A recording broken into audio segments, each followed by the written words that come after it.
मरहूम साहब ये बताइएगा कि आपको क्या लगता है कि अचकज़ई साहब को बनाना या बन जाना, उनका नाम नॉमिनेट करना, खान साहब खुली जंग की तरफ जा रहे हैं?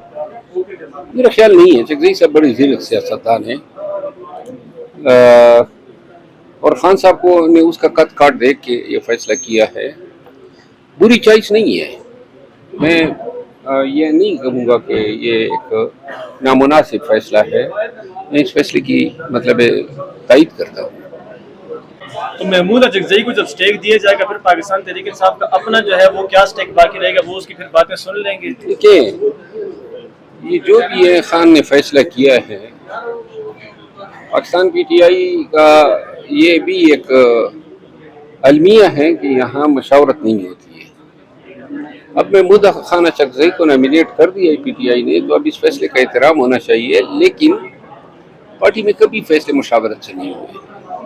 जो फैसला हो जाता है वो पुसर पुसर के जरिए हो जाता है, लोगों को कहते हैं इसमें अमल करो। तो साहब सियासत से हट के आपसे बड़ा अहम सवाल है, आपके क्लाइंट हैं हकीम शहजाद लवा भट्ट साहब, आजकल उनका बड़ा बुरा वक्त चल रहा है। उन्होंने तमाम वीडियोस जो है वो कहे AI जनरेटेड हैं, वो उनका बड़ा बुरा वक्त चल रहा है आजकल, बहुत तनकीद किया जा रहा है उनको। देखिए, बात औकात हम लोगों को इंटरव्यू का टाइम दे देते हैं, हमें इल्म नहीं होता है, अपना वक्त देते हैं, कोई बाहर से आ जाता है।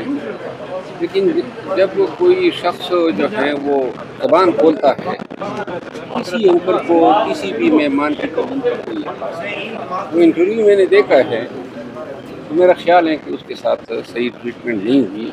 ये हक हासिल नहीं था मेहमान को, जिस अंदाज में उन्होंने उसकी जगनसाई की कोशिश की है।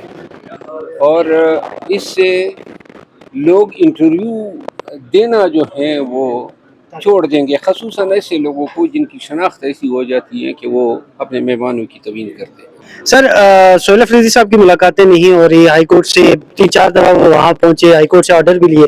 सर मुलाकात करवाने में मसला क्या, अगर वो मुलाकात करवा दें? कोई मसला नहीं है, जिद है, अनाए हैं, और बस लोगों को बताना है कि इख्तियार क्या होता है। पार्टी एहतजाज क्या चलाएगी? आए दिन जो है हमारी पार्टी जो है कमजोर तर होती जा रही है। प्रेस को देखें तो वो तो मुफाहमत परस्त इंसान है और चेयरमैन भी हैं पीटीआई के।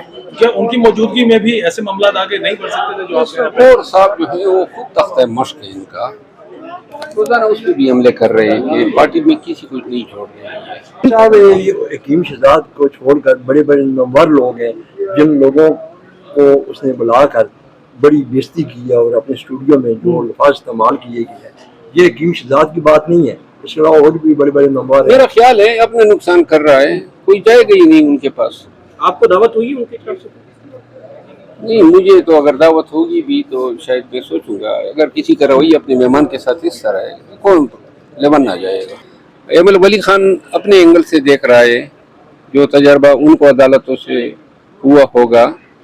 यकीनन माजी में एक ट्रेंड था अदालतों की तरफ से सियासतदानों का जो है अदालती कटहरे में खड़ा करके मामूली बातों पे उनकी सरजनिश करना, उनको तमीन अदालत के नोटिस जारी करना, वज़राए आज़म को नाअहल करार देना, ये एक पॉजिटिव रविश नहीं थी और सियासतदान इसके तपे हुए थे। 26वीं तरमीम में जो एक अच्छी बात है वो ये है कि कम अज़ कम थोड़ा सा अदालत को ये एहसास होगा कि ये इख्तियार जो है ये कुल नहीं होता है, इस निज़ाम के अंदर पार्लियामान भी होता है। सर सोहेल अफरीदी साहब की मुलाकातें नहीं हो रही, हाई कोर्ट से 3-4 दफ़ा वो वहाँ पहुँचे, हाई कोर्ट से ऑर्डर भी लिए। सर मुलाकात करवाने में मसला क्या, अगर वो मुलाकात करवा दें? कोई मसला नहीं है, जिद है, अनाए हैं, और बस लोगों को बताना है कि इख्तियार क्या होता है। तो साहब सियासत से हट के आपसे बड़ा अहम सवाल है, आपके क्लाइंट हैं हकीम शहजाद लवा भट्ट साहब, आजकल उनका बड़ा बुरा वक्त चल रहा है। उन्होंने तमाम वीडियोस जो है वो कहे AI जनरेटेड हैं, वो उनका बड़ा बुरा वक्त चल रहा है आजकल, बहुत तनकीद किया जा रहा है उनको।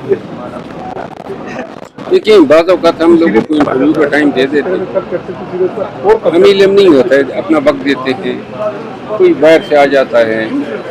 लेकिन जब कोई शख्स जो है वो ज़बान खोलता है किसी एंकर को, किसी भी मेहमान की कबूल करती है, वो इंटरव्यू मैंने देखा है, तो मेरा ख्याल है कि उसके साथ सही ट्रीटमेंट नहीं हुई। یہ حق حاصل نہیں تھا مہمان کو جس انداز میں انہوں نے اس کی جگنسائی کی کوشش کی ہے، اور اس سے لوگ انٹرویو دینا جو ہے وہ چھوڑ دیں گے، خصوصاً ایسے لوگوں کو جن کی شناخت ایسی ہو جاتی ہے کہ وہ اپنے مہمانوں کی توہین کرتے ہیں۔ سر مولوی صاحب حکیم شہزاد کو چھوڑ کر بڑے بڑے نامور لوگ ہیں جن لوگوں کو اس نے بلا کر بڑی بےزتی کی ہے اور اپنے اسٹوڈیو میں جو الفاظ استعمال کیے گئے ہیں، یہ حکیم شہزاد کی بات نہیں ہے، اس کے علاوہ اور بھی بڑے بڑے نامور ہیں۔ میرا خیال ہے اپنے نقصان کر رہا ہے، کوئی جائے گا ہی نہیں ان کے پاس۔ آپ کو دعوت ہوئی ان کی طرف سے؟ نہیں، مجھے تو اگر دعوت ہوگی بھی تو شاید میں سوچوں گا، اگر کسی کا رویہ اپنے مہمان کے ساتھ اس طرح ہے کون لیبن نہ جائے گا۔ سر احمد ولی صاحب نے یہ کہا بھی اسٹیٹمنٹ انہوں نے دی کہ پہلے جو 26ویں آئینی ترمیم سے پہلے جو یہ عدالتیں تھی پاکستان کی ہائی کورٹ سپریم کورٹ، یہ ساس اور ماں کا کردار تھا ان کا، ابھی جا کے 26ویں آئینی ترمیم کے بعد جو ہے وہ عدالتیں بہتر ہو گئی ہیں، 27ویں کے بعد مزید ملک بہتر ہو جائے گا۔ آپ خود سینئر قانون دان ہیں، اس حوالے سے آپ کیا کہیں؟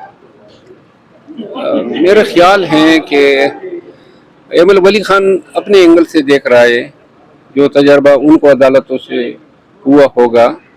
یقیناً ماضی میں ایک ٹرینڈ تھا عدالتوں کی طرف سے سیاستدانوں کا جو ہے عدالتی کٹہرے میں کھڑا کر کے معمولی باتوں پہ ان کی سرزنش کرنا، ان کو تمین عدالت کے نوٹس جاری کرنا، وزرائے اعظم کو نااہل قرار دینا، یہ ایک پازیٹیو روش نہیں تھی اور سیاستدان اس کے تپے ہوئے تھے۔ 26ویں ترمیم میں جو ایک اچھی بات ہے وہ یہ ہے کہ کم از کم تھوڑا سا عدالت کو یہ احساس ہوگا کہ یہ اختیار جو ہے یہ کل نہیں ہوتا ہے، اس نظام کے اندر پارلیمان بھی ہوتا ہے، پارلیمان کا اپنا ایک تقدس ہے۔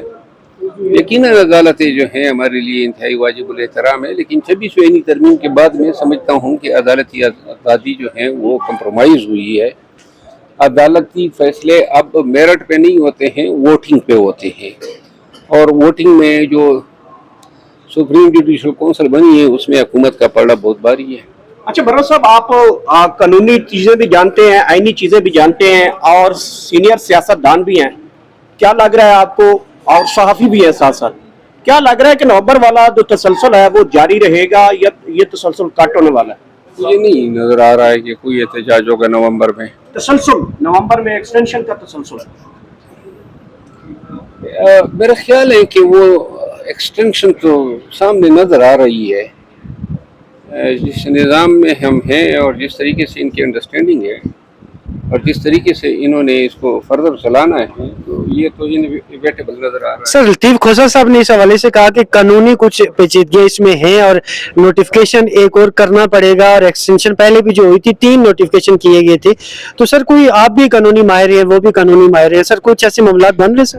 دیکھیں نوٹیفیکیشن اب تو لا میں انہوں نے امینڈمنٹ کی ہے نا، تو قانون میں جب 5 سال پرووائڈ کیا ہے تو نوٹیفیکیشن کا جاری کیا جانا نہ جاری کیا جانا اتنا معنی نہیں رکھتا ہے، اور اس حالات میں موجودہ یہ جو سیٹ اپ ہے اس میں یہ کیا قانونی پیچیدگی پیدا ہوگی۔ Thank you sir. شکریہ۔